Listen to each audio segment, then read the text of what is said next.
Hey everyone, welcome to the Art Spotlight Podcast. I am your host, Ayisha Collins. Thank you for tuning in to my last episode where I detail my journey from relocating from Michigan to Dallas to Kansas and to Atlanta. So during grad school, I picked up a part time job at Best Buy again. Now, previously, I had worked at Best Buy during the pandemic before I got a full time job. I decided to go back to Best Buy for the holidays, and at Best Buy, one of my coworkers came to me and was like, "Hey, what do you like to do for fun outside of work and school?" And I told my coworker, I love going to concerts. I love live music. I love the energy. I love just meeting new people there who all share the same common interest of listening to that artist perform live. That's when my coworker said, "Have you ever thought about doing photography?" And I told my coworker I had thought about it in high school, but I just never really made that move to actually go purchase a camera. Now, granted, I had the little Polaroid snap and click cameras back when I was little, but that was about it. And so, at Best Buy, they have a lot of great deals going on, especially when you're an employee there. So I thought, why not? Let me go get a camera. So I ended up getting a credit card so I can take advantage of the no interest if paid in full within 24 months. And my coworker, who was a Canon specialist at the time, he encouraged me to buy the Canon EOS R. Now, that camera was not cheap. And at first, I was trying to get a cheap camera because I was trying to live within my budget.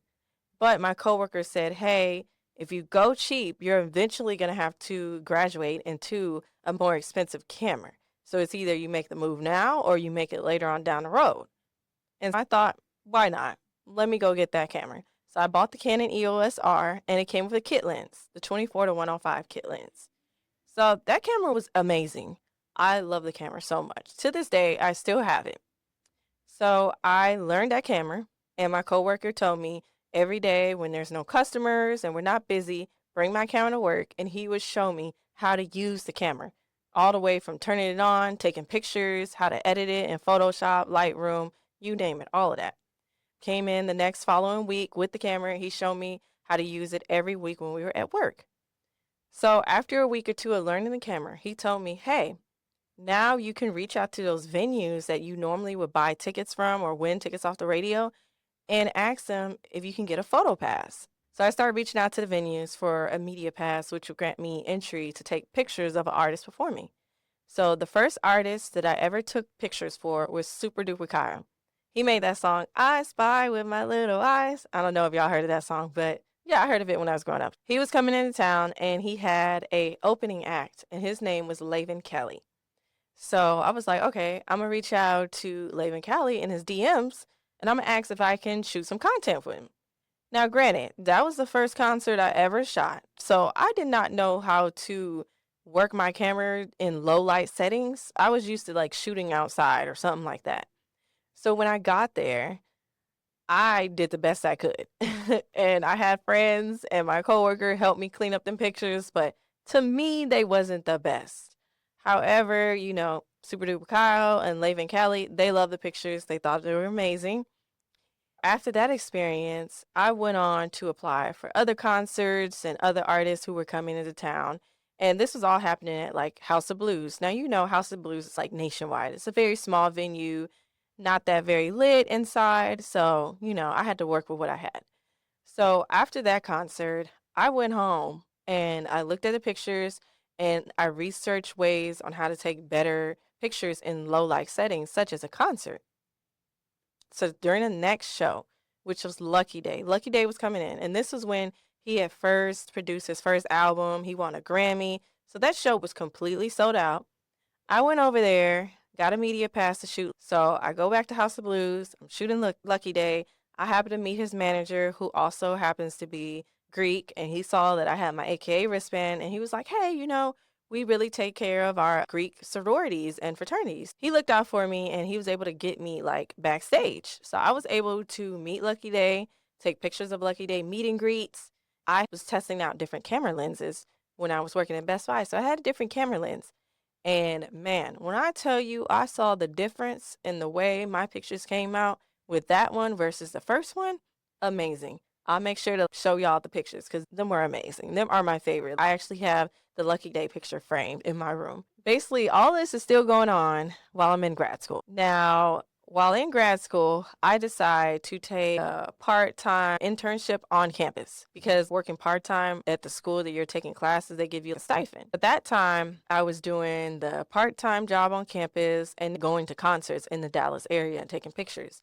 So over the course of time, I grew my portfolio from just shooting artists and live music to actually shooting real live people and regular entrepreneurs, business people. I was shooting everything. When I first started doing photography in grad school, it was challenging because I had finals to study for, and then I also wanted to take pictures, but I didn't have time to do both at the same time. So I always had to put school first. My major break came during my part-time job on campus. One of my coworkers, she happened to connect with this guy online. She asked me, "Hey, I really want to go visit this dude in LA. We hit it off pretty well online. He's not a catfish. We FaceTime, all of that. Let's plan a trip." Now, granted, I have been to LA a few times. So I was like, okay, sure. We bought our tickets. And mind you, we were both in grad school and we're both pretty much not living the lavish lifestyle. We were both broke college students. So we bought our tickets on Spirit. We get to LA, she connects with the guy over there, and I happen to see that Bad Bunny is doing a concert in town. Now, I had friends out there in LA, and so my friend happened to pick us up, and my friend was so amazing that I told him, "Hey, I really want to shoot this concert. I love listening to Bad Bunny. I'm a huge fan of him, but I need a different lens." Because the kit lens that I had, which was 24 to 105, you would not be able to see Bad Bunny at all. He would have looked like a little ant with them lens. My friend and I, we went to a camera store out in Inglewood and we waited outside in the car for 2 hours in the hot heat. You can imagine how hot that is in LA. And we went through a lot to get that long lens just so I could shoot the concert. And I had to have a long lens because the person who approved my media pass when I applied at the last minute said you must have a long lens in order to shoot. My friend drops me off at the SoFi Stadium. I go to the SoFi Stadium, and there is where I think I made like the biggest pivot move in my photography career. Mind you, I'm still in grad school. I happen to work up all my projects that way I can have some free time to focus on photography. During that Bad Bunny concert, I connected with a mentor who became my mentor later on. His name is Leon Bennett, and he's a major Getty photographer. He's been with Getty for over 20 years. So I connected with him at the show, and we talk about this all the time. My first thing that I said to him was, "Hey, are you using that step stool? Can I borrow your step stool? And hey, can I borrow your lens?" Because he had a Canon camera too. And so he tell me all the time, what person just walks up to a random photographer and say, "Hey, let me borrow your step stool and your lens?" I told him my dreams of becoming a published photographer because at the time I was just shooting concerts and free artists whenever they would come to Dallas, but none of the images were getting published. Like I would be lucky if that artist took the photo and posted it on their page and tagged me in it. Because most of the time the artists are just stealing my photos, posting them on their page and not even crediting me to the photo. Now, granted, I have saw where people can sue the artist if they're selling it. So luckily, no one was selling the images, but it's just the fact of like, wow, I'm taking all these free images and I'm not getting no compensation. And these people are just stealing my images and posting them on Instagram. So I was just like, yeah, something needs to change or I need to like take a step back because it was mentally draining going to concerts and shooting celebrities for free. So then Leon Bennett tells me Getty Images is hiring in Dallas. He sent me an app. I put in the app and I apply. And then within a couple months, I get a response back from a lady over Getty Images. And she said she wants to have a virtual meeting, me, her, and another representative from Getty. So I'm like, okay. So while working at UNT, I utilized my lunch break and I had a virtual meeting with Getty. During the virtual meeting, they discuss my portfolio, what camera I use, how long does it take me to edit, that type of deal. And also, do I know Lightroom and Photoshop? I assured them that I know all of that, and they looked at my work and they liked it, and they brought me on to cover entertainment in the Dallas-Fort Worth area. I started doing entertainment events. That meant concerts, red carpets, you name it, anything in that entertainment space. I started doing that. And I was still in grad school at the time.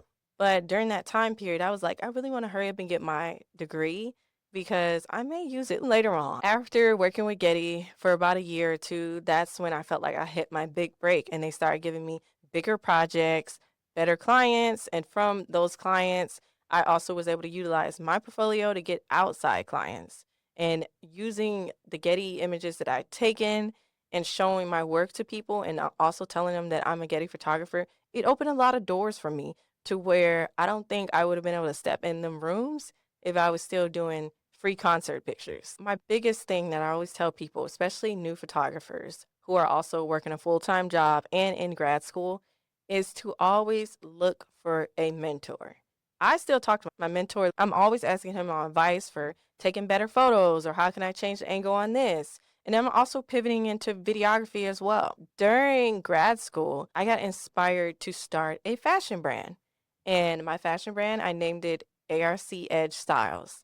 So ARC stands for my initials, Ayisha Collins. And then edge meaning every style is different and edgy and not the same. And the styles are like different kind of styles coming out. With my clothing brand, it gave me the push to also be able to give it to artists that I would be shooting. So I was still doing a little bit of concerts and stuff. And so I would utilize that time to push my clothing brand because if I didn't see no compensation from taking pictures, I at least wanted to be able to get my clothing brand in rooms to where I wouldn't be able to get in there if I wasn't a photographer. I utilized my resources and I created a brand. My photography opened doors for my clothing brand. I recently graduated with my Master's of Science in Interdisciplinary Studies from University of North Texas.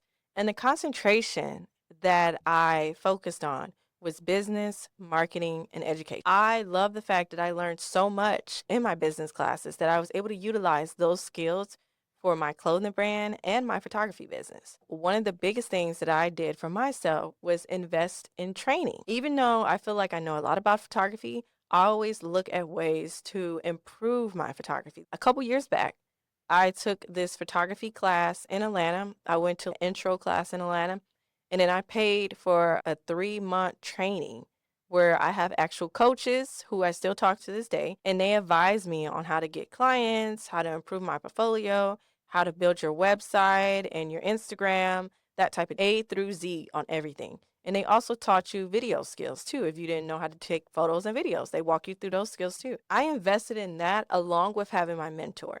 And I feel like that alone helped me a lot because now I feel confident enough to where if I want to open up a course or a class and teach others what I learned, I can do that and know that they're going to walk away with learning valuable skills that they may not need to take a photography class in college. They can just take one class with me for a couple hours and boom, they learned all the fundamentals they need to know. Another thing would be I want to have a storefront for my clothing brand. I've looked at a few places in Dallas and around the world as well because right now my clothing brand is completely online. When you order a hoodie or a t-shirt, I am making the hoodie and t-shirt myself and then I'm shipping it to you as well.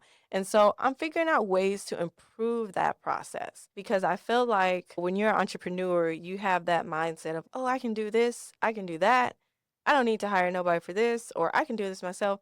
But then when you're running multiple businesses at once, it gets time consuming. I'm definitely looking at bringing on staff and then also having a storefront to where people can come in and try the hoodies, the t-shirts. I also plan on incorporating a fitness brand in there because I believe that health is what is so important that you care about your health because you got to have the proper sleep and you got to have the proper diet. When you're an entrepreneur full time, you make your own hours and you take your own lunches, but you still got to be healthy. My encouragement for entrepreneurs or new photographers and videographers would be getting a mentor, investing in classes. I can't tell you how much money I've spent on classes, going to conferences, and even asking other photographers more experienced than me for help in something and paying them to teach me. That is my encouragement. And also, it just goes for anything in life. If you have any type of business idea, invest in a mentor. That way you can structure your business the proper way and you're not like trying to scramble around and do everything last minute.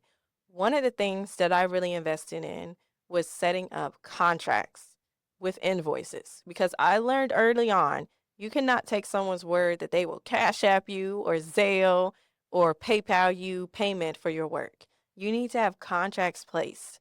and invoices to where the customer feels comfortable paying online through an invoice rather than sending you a Zelle or just paying you cash on the spot.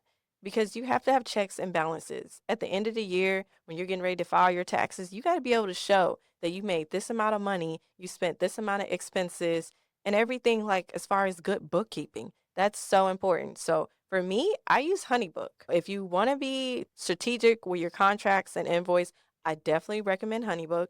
I'm not sponsored by them, anything like that. I just happen to use it because I learned about HoneyBook when I was in a photography conference. They told me HoneyBook is very efficient and it lets you know when a client has opened your contract and invoice. I love that part. So definitely look into HoneyBook or any other bookkeeping service that you have in order to keep track of your expenses and the money you make. If you enjoyed this episode and learning more about my creative journey, make sure to go hit subscribe and check out my YouTube, Instagram, and TikTok, Creative ARC Media. Until next time, check out the ARC Spotlight. I am your host, Ayisha Collins.